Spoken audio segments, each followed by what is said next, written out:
Muy buenos días, bienvenidos a Marca, ¿cómo va?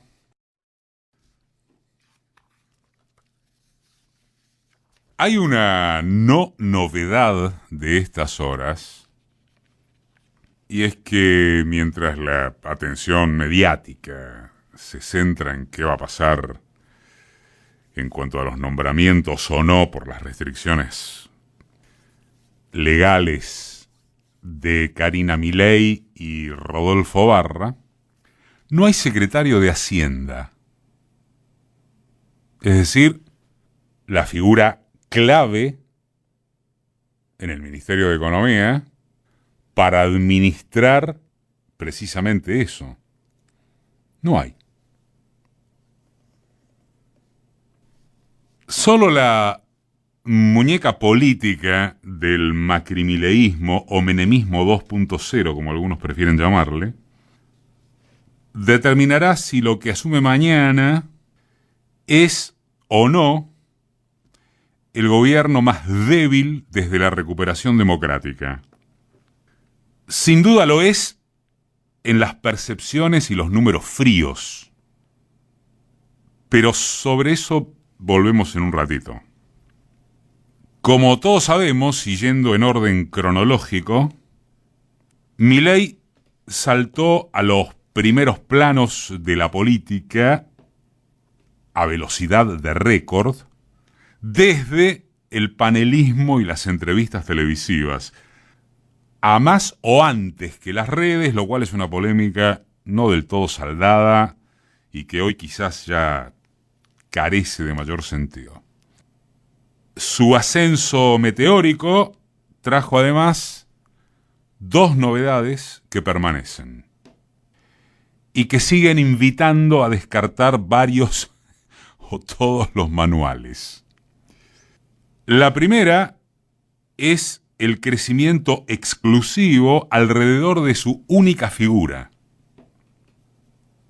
Y esto llegó al punto de que su rotundo fracaso en las elecciones provinciales, absolutamente en todas, precipitara el apuro de la cátedra para diagnosticar que apenas se trataba de un fenómeno mediático, porteño.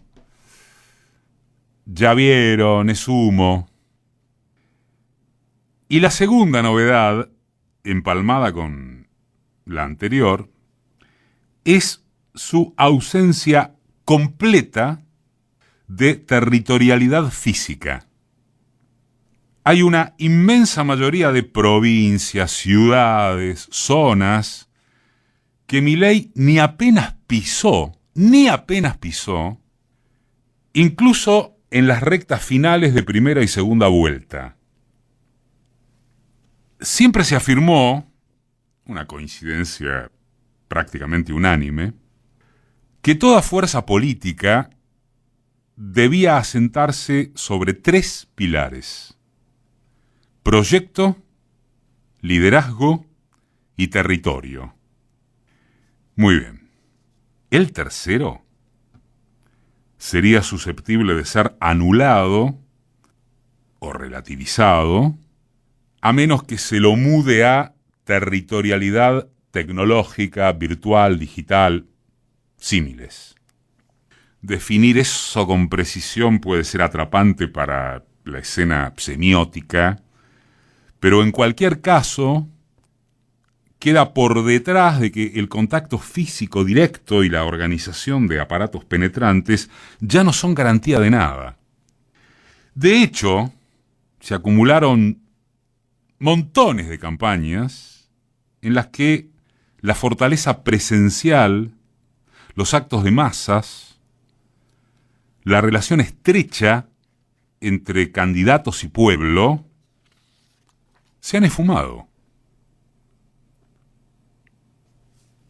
Siguiendo en el orden cronológico, Milei arribó al trance decisivo de las elecciones sin otra expectativa que la revelada por él mismo: alcanzar un piso alrededor del 20% de los votos y sentirse definitivamente entre las fuerzas del cielo si lograba superar ese volumen en 3 o 4 puntos como mucho.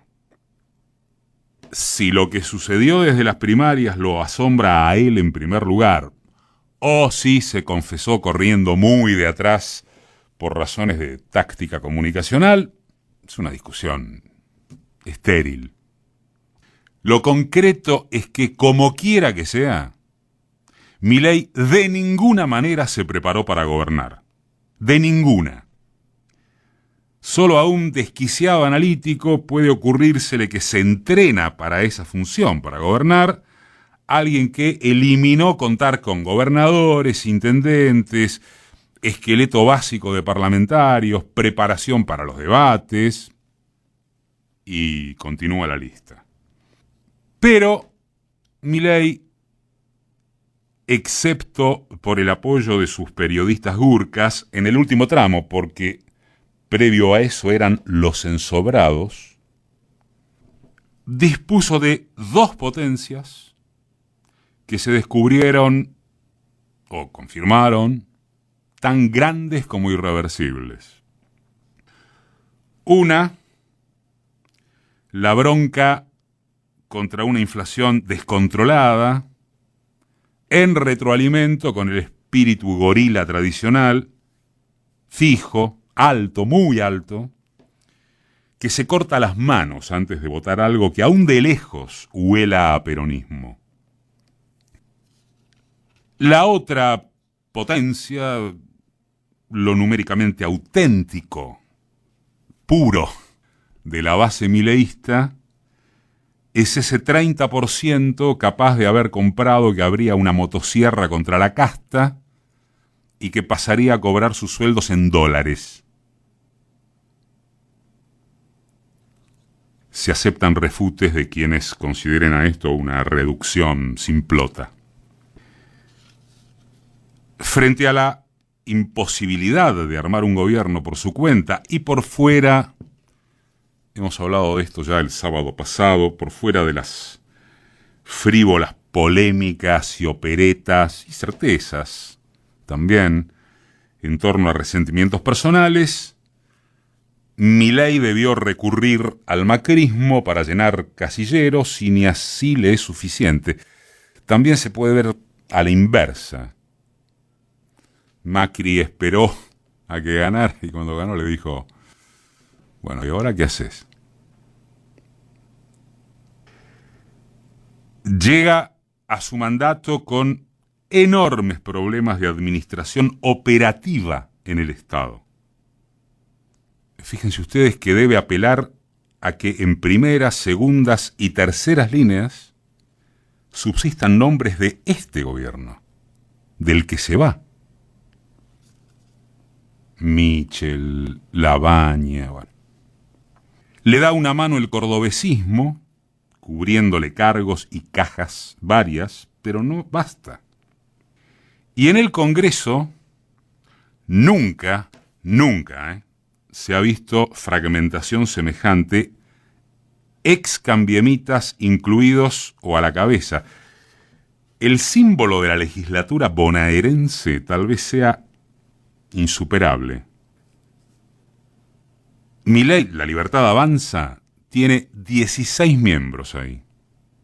Y antes de empezar, ya se rompieron en 4 bloques, con 2 unipersonales.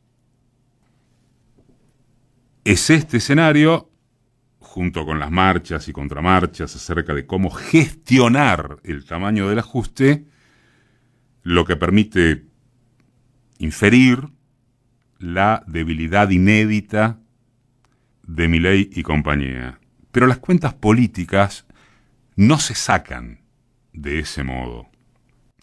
Néstor Kirchner asumió con casi más desocupados que votantes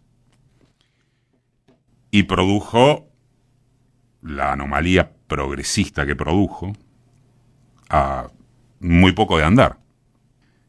Se trataba de un pingüino más bien desconocido y por supuesto las comparaciones no valen en cuanto a orientación ideológica, siendo que encima Kirchner era un animal político, alguien que supo articular de entrada con la realidad y nunca con el mesianismo. Milei está recién empezando a aterrizar y habrá que ver cómo se las arregla, pero para volver a la cuestión. Debilidad inicial, debilidad institucional, debilidad de que tiene mucho voto prestado, no significa necesariamente que chocará de manera inevitable a las primeras de cambio. A mediano y largo aliento sí no hay incertidumbre, o no debería haberla. Devaluación, debe ser la devaluación más cantada de la historia argentina. Ordenamiento fiscal contra los que menos tienen, toma de nueva deuda, si pueden, para reciclar la existente, achique del Estado como regulador de los desequilibrios sociales, tipo de cambio sincerado, congelamientos salariales y de la obra pública, emisión reducida hasta límites de irresponsabilidad institucional en todo mecanismo regulatorio del mercado, terminan inexorablemente en una catástrofe. No es un pronóstico. Es lo que, con sus variantes secundarias, aconteció con Martínez de Oz, con Menem y con Macri. Para no irse más atrás, es altamente recomendable la secuencia histórica de la columna de hoy de David Cufré, en Página, que justamente comienza con un tramo textual de un discurso. Lamentablemente nuestro punto de partida es muy bajo. Muchos años de desatino y errores nos han conducido a una situación muy crítica. Es muy difícil que este mes puedan pagarse a tiempo los sueldos de la administración pública. Todavía seguiremos por algún tiempo la pendiente descendiente que recorreremos y que recorremos desde hace más de 10 años. Dejaremos que cada uno de los habitantes del país viva como pueda y como quiera.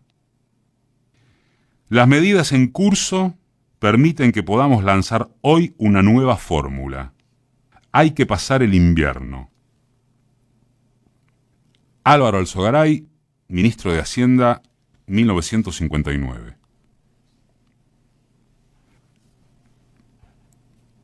Por tanto, también señalábamos esto el sábado pasado, estamos hablando de la velocidad de los plazos. El envión del ganador y los amigos del campeón son un efluvio que, por cierto, no impedirá los negocios que implementará mientras les dure. Toto Caputo, para no abundar, ya que se habla de que viene el caputazo, será un perverso que nos endeudó hasta por 100 años, pero no por eso deja de ser un maestro de la timba financiera en beneficio de los suyos. Entonces, la pregunta renovadísima es si el nuevo presidente, en un país con inclinación total al presidencialismo, tendrá estatura política para satisfacer al combo que lo llevó hasta acá. Ese combo que abarca sectores de debajo de la pirámide y clase media que se tiró una cana al aire. Y en medio de una escalada de precios a especulación pura que entre el jueves y ayer tiene picos tenebrosos y que tiene también límites imprecisos en cuanto a la capacidad de aguante. Así que disculpas por la siguiente obviedad reiterada ya a derecha e izquierda. Con gritos, insultos, eslóganes, autorreferencias de personaje disruptivo y aprovechamiento de la bronca, se pueden ganar elecciones. Gobernar es otra cosa. Y mañana debuta dejar atrás la adolescencia.